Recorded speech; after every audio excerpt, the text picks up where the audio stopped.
It is Friday. It's time for KTBB owner, General Manager Paul Gleiser, and you tell me. Hey, good morning, Garth. We are sponsored by K.E. Cellars, Tyler's Old World-style boutique winery in the French Quarter on South Broadway across from the mall. The Dow fell by 513 points yesterday, more than 4%, capping a streak of sessions that saw the Dow lose value in 9 of the 10 past sessions. All of the gains that equity markets posted since the start of the year have been erased in just the last 10 trading sessions. This week has been the worst for the Dow since December of 2008. The S&P 500 and the NASDAQ, the other two U.S. stock market indices, have suffered as well. It's as if the markets know, following the rancorous debate over raising the U.S. debt ceiling, that this time it's different. Those who know about such things, or say that they do, cite two reasons for the market's dismal performance. They point to the financial turmoil in Europe as the European Union continues to be buffeted by member nations that are struggling to cope with ruinous levels of debt, leading to a fear of a debt contagion that will severely strain world financial markets. And they point to a growing body of evidence suggesting that the so-called economic recovery in the United States has stalled. I would add that the apparent inability of the political class in the United States to effectively address ruinous levels of our own debt and spending can't be doing anything to help investor confidence. Which brings me to say that I believe that all three of these factors, the European debt crisis, extremely weak growth in the United States, and out-of-control U.S. borrowing, are of a piece. The piper has arrived in Europe seeking to be paid for 60 years of entitlement spending. Everyone knows that the piper's next stop is the U.S.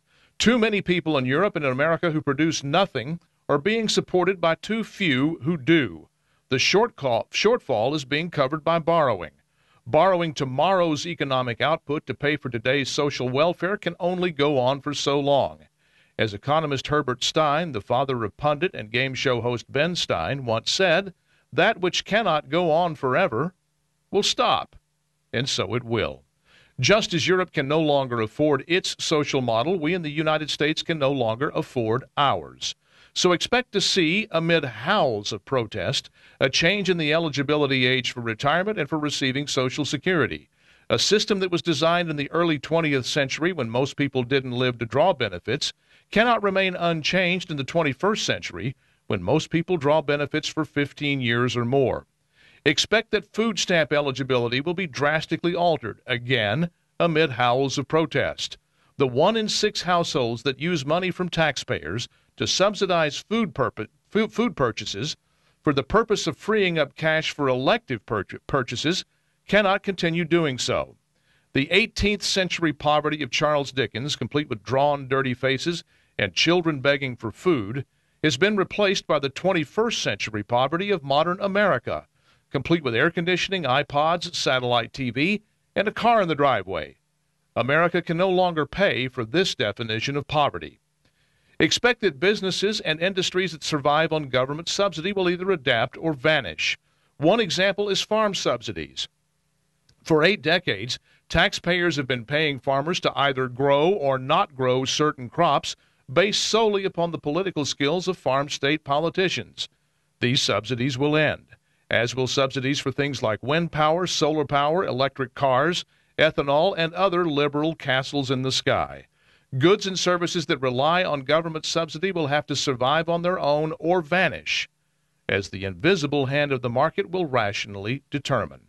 So it will be throughout the economy. The fanciful promises of vote-grubbing politicians will be replaced by the reality of markets and demographics. The process has already begun.